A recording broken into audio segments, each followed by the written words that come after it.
कोल्हापूर महानगरपालिकेसंदर्भात एक महत्वाची आणि ऑफिशियल अपडेट समोर येत आहे। या कोल्हापूर महानगरपालिकेने त्यांचे सेवा प्रवेश नियम हे मंजूर केलेले आहेत। त्याच्या संदर्भाचा हा जी.आर तुम्ही पाहू शकतात।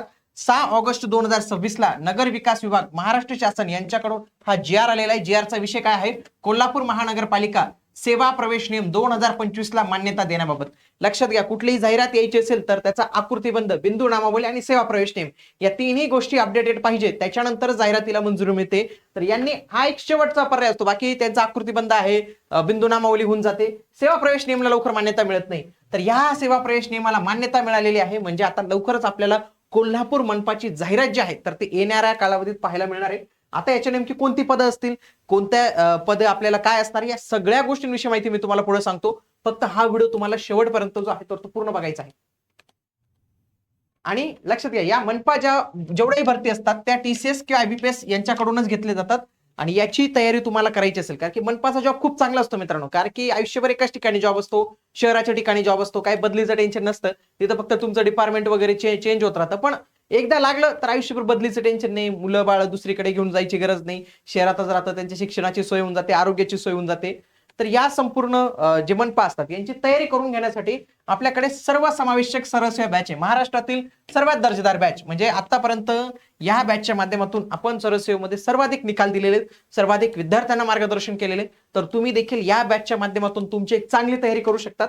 आजच इग्नाइट अकॅडमी हे ऍप तुम्ही अँड्रॉइड, प्ले स्टोर, iOS जे काही असेल तिथून डाउनलोड करायचं आणि त्याच्यानंतर तुम्ही या कोर्सला एनरोल करू शकतात।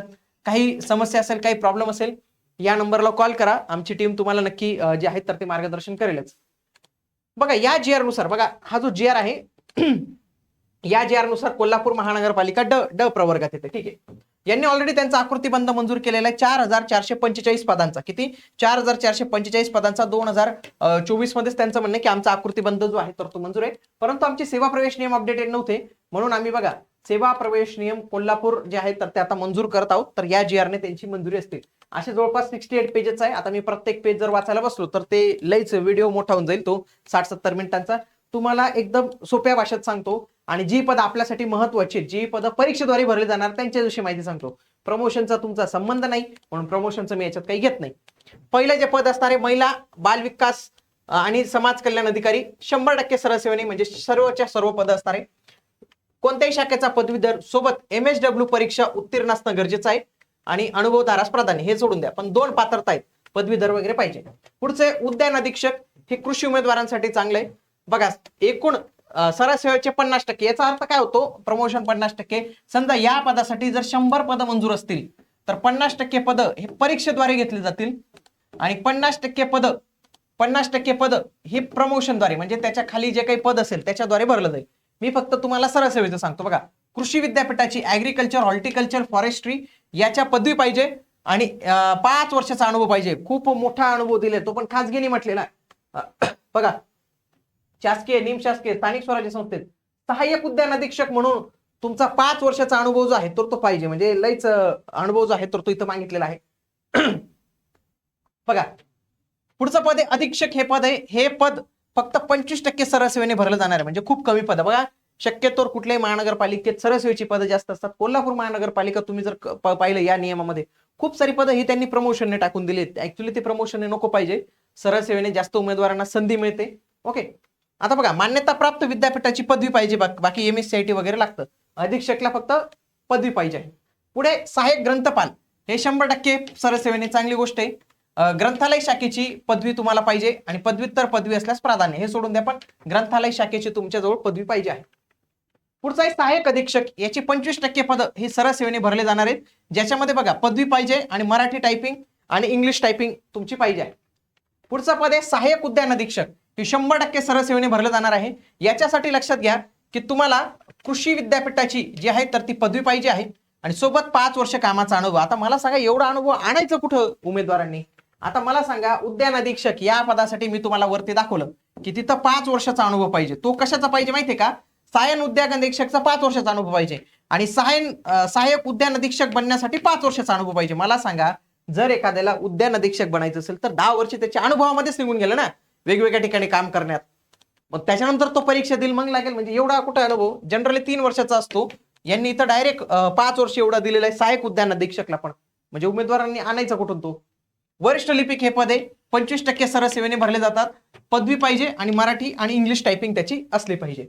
पुढचं एक कनिष्ठ लिपिक. कनिष्ठ लिपिकचे पद कमीत.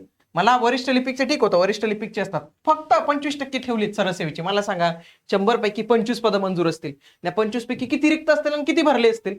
तर हे इथं थोडं जास्त प्रमाण पाहिजे होतं, ऍटलीस्ट 50% तरी प्रमाण पाहिजे होतं. पदवी पाहिजे आहे 30% आणि इथं 40 इंग्लिश मराठी लागतं ते. पुढे रेकॉर्ड किपर याची 100% पदं ही सरसेवेने भरले जातील. काही नाही, फक्त पदवी पाहिजे, मराठी आपली आणि इंग्लिश टायपिंग पाहिजे, म्हणजे सरसेवेवाले पात्रतावाले भरू शकतात. पुन्हा हे माळी, पहारेकरी, चौकीदार, जीवनरक्षक, शिपाई ही सगळी जे ना 10वी 12वीच्या पदं असतात. याला काही विशेष असा अनुभव जो आहे तो मागितला जात नाही. पुढे आहे इंजिनिअरिंगचे पद आहेत बघा. डेप्युटी इंजिनिअरचं पद आहे 25% सरसेवेने आहे. बघा इंजिनिअरिंगची पदवी जी आहे तर ती तुमच्याजवळ पाहिजे, बाकी अनुभव नाही मागितलेले, ती चांगली गोष्ट आहे. तुमच्याकडे फक्त सिव्हिल इंजिनिअरिंगची पदवी पाहिजे. पुढे असिस्टंट इंजिनियर 25% सरसेवा आहे फक्त. याच्यामध्ये पण सिव्हिल इंजिनिअरिंगची फक्त तुमच्याजवळ पदवी असली पाहिजे. पुढचं junior engineer electrical, junior engineer civil आणि junior electrical, junior engineer mechanical हे तिन्ही पद आहेत. याच्यापैकी इलेक्ट्रिकलची 100%, मेकॅनिकलची 100% सरसेवा, परंतु याची 75%, कारण की सीए नावाचं पद असतं. सीए नावाला उद्या भविष्यात जेही करावं लागतं, त्याच्यासाठी की त्या 25% जागा त्यांनी राखीव ठेवलेल्या आहेत. बाकी ज्या त्या विषयात तुम्हाला पदवी पाहिजे आहे, पण इलेक्ट्रिकलला 3 वर्षाचा अनुभव मागितलेला आहे. नेमणुकीनंतर 3 वर्षात कनिष्ठ अभियंता व्यावसायिक परीक्षा उत्तीर्ण होणे आवश्यक आहे. ठीक आहे, अनुभव नाही आहे, पण परीक्षा उत्तीर्ण व्हावी लागते. बाकी सिव्हिल इंजिनिअरिंग वाल्याला पण काही अनुभव नाही, इथंही काही अनुभव नाही. ओके. पुढे सहाय्यक अभियंता सीएचं जे पद आहे याची 100% सरसेवा असते. याच्यात पदवी का त्यांनी इथं डिप्लोमाच म्हटलेला आहे फक्त. पुढे आरेखक 25% सरसेवा, भूमापक 100% सरसेवा. तर अशा पद्धतीने ही पद होती. बाकीचे पण खूप सारी पद आहेत मित्रांनो, फायरमन आहे, या पद आहेत. तर तुम्ही एक काम करू शकता, तुम्ही या जी आर मधून तुमच्यासाठी जे काय पात्रता असली पदं एकदा तुम्ही बघून घ्या. हा जी आर आपल्या जे टेलिग्राम चॅनल आहे त्याला आपण शेअर केलेलाच आहे, तिथून तुम्ही पाहू शकतात.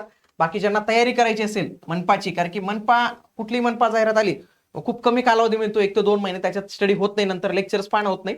तर त्याच्यासाठी तुम्ही ही बॅच जी आहेत तर ती नक्की जॉईन करू शकतात.